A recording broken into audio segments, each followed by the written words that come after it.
은퇴하면 편할 줄 알았죠? 많은 사람들이 그렇게 말합니다. 아침에 출근하지 않아도 되고 상사 눈치도 안 보고 시간에 쫓기지 않아도 되는 살. 젊을 때는 그게 그렇게 부러워 보입니다. 그런데 막상 은퇴하고 3년쯤 지나면 생각이 조금씩 달라진다고 합니다. 왜 아무도 이 얘기는 안 해줬지? 나는 준비가 됐다고 생각했는데. 이런 말이 나오기 시작합니다.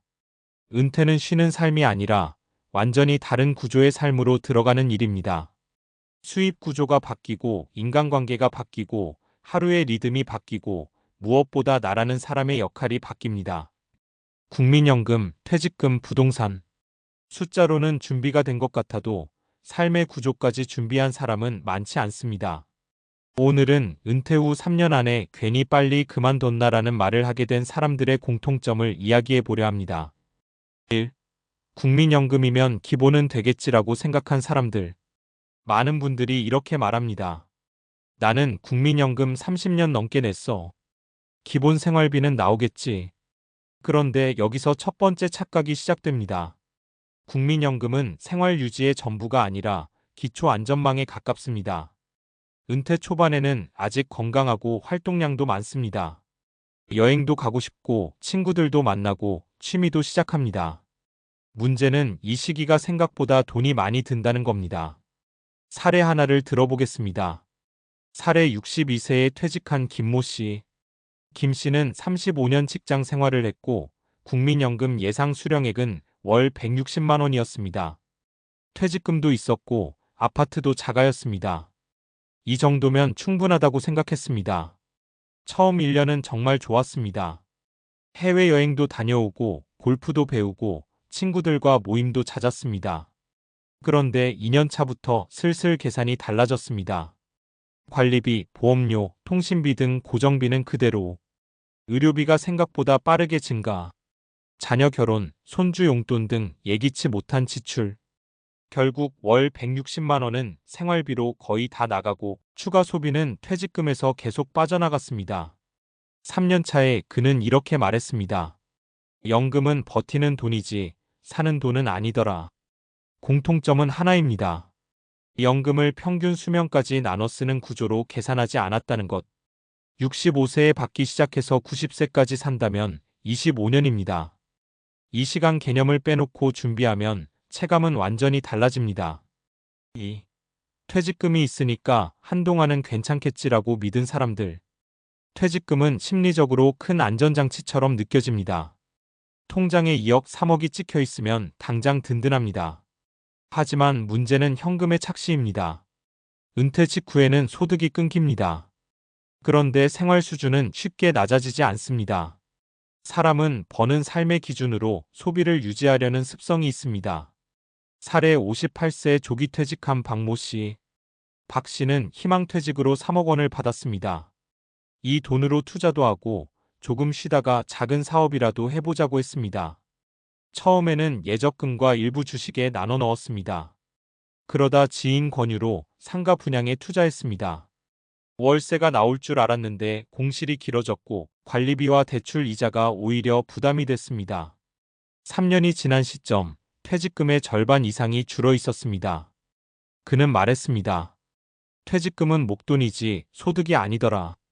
많은 분들이 퇴직금을 버는 구조로 바꾸지 못하고 쓰는 구조로 먼저 써버립니다. 퇴직금은 결국 시간을 사는 돈입니다. 그 시간을 어떻게 설계하느냐에 따라 기회가 되기도 하고 불안이 되기도 합니다. 3. 부동산이 있으니까 괜찮아라고 안심한 사람들. 한국에서는 부동산이 곧 자산이고 노후 대책이라고 여겨집니다. 집 한 채 있으면 그래도 굶지는 않겠지라고 생각합니다. 그런데 여기에는 두 가지 함정이 있습니다. 첫째, 집은 현금 흐름을 만들지 않는다는 것. 둘째, 집을 줄이거나 정리하는 결단이 쉽지 않다는 것. 사례 65세 이모 씨 부부. 서울 외곽에 시세 9억 원 아파트를 보유하고 있었습니다. 대출은 거의 없었습니다. 하지만 월 소득은 국민연금 합쳐서 220만 원. 생활비와 병원비, 차량 유지비를 빼면 여유가 거의 없었습니다. 주변에서는 말했습니다. 집 줄이고 작은 데로 가면 되잖아요. 하지만 30년 넘게 산 집입니다. 자녀 키운 기억이 있고 이웃이 있고 동네가 익숙합니다. 결국 3년 동안 고민만 하다 아무 변화도 못했습니다. 이 씨는 이렇게 말했습니다. 집은 있는데 쓸 돈은 없네. 자산과 현금 흐름은 다릅니다. 노후에는 총자산보다 월 현금 흐름이 더 중요합니다. 3년 만에 후회한 사람들의 공통점. 정리해보면 이렇습니다. 수명 리스크를 과소평가했다. 90세, 95세까지 사는 시대에 70대 중반까지만 계산했다. 현금 흐름보다 자산 규모에 집중했다. 얼마가 있다는 말은 하지만 매달 얼마가 안정적으로 들어온다는 계산은 부족했다. 은퇴 후의 역할을 준비하지 않았다. 돈보다 더 큰 문제는 쓸모없어진 느낌이었습니다. 일이 사라지자 자존감도 같이 흔들렸습니다. 은퇴는 경제 이벤트이기도 하지만 동시에 정체성의 전환입니다. 그렇다면 어떻게 준비해야 할까? 첫째, 연금은 늦출 수 있다면 전략적으로 고려해보는 것도 방법입니다. 수령 시점을 늦추면 월 수령액이 늘어납니다. 단, 건강 상태와 다른 소득원을 함께 고려해야 합니다. 둘째, 퇴직금은 생활비 통장과 투자 통장을 분리해야 합니다. 최소 35년치 생활비는 안전자산으로 확보해두고 나머지로 위험을 감수하는 구조가 안정적입니다. 셋째, 부동산은 감정이 아니라 숫자로 판단해야 합니다. 관리비, 세금, 향후가치, 이동 가능성까지 냉정하게 계산해야 합니다. 그리고 마지막으로 은퇴는 끝이 아니라 재설계입니다. 3년 안에 후회한 사람들은 대부분 준비를 안 했다기보다는 준비의 방향이 조금 달랐다고 말합니다. 돈만 준비했고 시간과 역할은 준비하지 않았던 겁니다. 은퇴하면 편할 줄 알았죠? 편해지려면 구조가 준비돼 있어야 합니다. 연금, 퇴직금, 부동산은 도구일 뿐입니다. 그 도구를 어떻게 배치하느냐가 노후의 체감 온도를 바꿉니다. 혹시 지금 은퇴를 5년, 10년 앞두고 있다면 이 질문 하나만 스스로에게 던져보세요. 나는 자산이 있는가? 아니면 현금 흐름이 있는가? 그리고 한 가지 더. 나는 은퇴 후에 어떤 사람으로 살 것인가? 이 질문에 답을 준비한 사람은 3년 후에도 후회가 적습니다.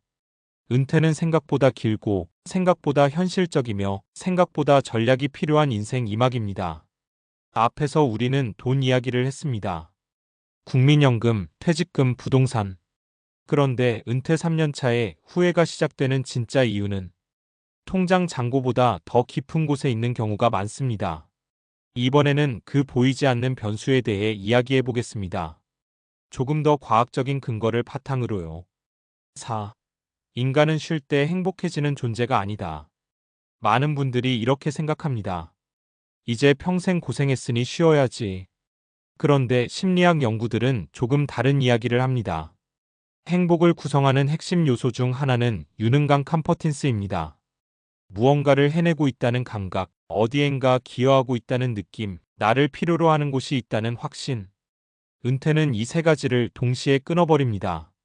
출근이라는 구조가 사라지면 하루의 시간표가 흐트러지고 성취 기준이 사라지고 나를 평가해주던 시스템도 사라집니다. 뇌과학적으로 보면 우리는 목표를 향해 움직일 때 도파민이 분비됩니다. 그런데 목표가 사라지면 도파민 분비도 줄어듭니다. 그래서 은퇴 초반에는 해방감이 있지만 23년이 지나면 공허감이 찾아옵니다. 실제로 여러 노년 심리 연구에서 완전한 은퇴 집단이 부분 근로를 유지한 집단보다 우울감 지수가 높게 나타났다는 결과도 있습니다. 즉 문제는 일을 그만둔 것이 아니라 역할을 완전히 내려놓은 것입니다. 5. 뇌는 사용하지 않으면 빠르게 약해진다. 또 하나 중요한 부분이 있습니다. 은퇴는 인지 기능과도 연결됩니다. 우리 뇌는 근육과 비슷합니다. 사용하면 강화되고 사용하지 않으면 약해집니다. 이를 신경가소성이라고 합니다. 직장 생활을 할 때는 의사결정을 하고 문제를 해결하고 사람들과 협상하고 정보를 빠르게 처리합니다. 그런데 은퇴 후 자극이 급격히 줄어들면 인지 자극 빈도가 떨어집니다.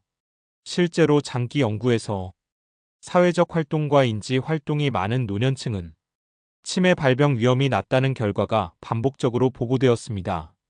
여기서 중요한 건 단순 취미가 아니라 책임이 따르는 활동입니다. 예를 들어 동호회 총무, 마을 봉사단 기획 역할, 소규모 자문 활동, 파트타임 강의. 이런 역할은 뇌를 계속 사용하게 만듭니다. 은퇴 후 3년 만에 후회한 사람들 중 상당수는 이렇게 빨리 머리가 굳을 줄 몰랐다고 말합니다. 돈이 아니라 사고력과 자신감이 줄어드는 것이 더 두려웠다는 겁니다. 6. 인간관계는 직장을 중심으로 설계돼 있다. 또 하나 간과하는 게 있습니다. 관계 구조입니다. 직장 생활 30년을 하면 관계의 7,080%가 직장 중심입니다. 그런데 은퇴와 동시에 그 연결망이 절반 이상 사라집니다. 처음에는 모임이 이어집니다. 하지만 시간이 갈수록 연락은 줄어듭니다. 공통의 주제가 사라지기 때문입니다. 사회학에서는 이를 역할 상실에 따른 관계 축소라고 설명합니다. 고립은 단순한 외로움이 아닙니다. 고립은 건강 위험 요인입니다.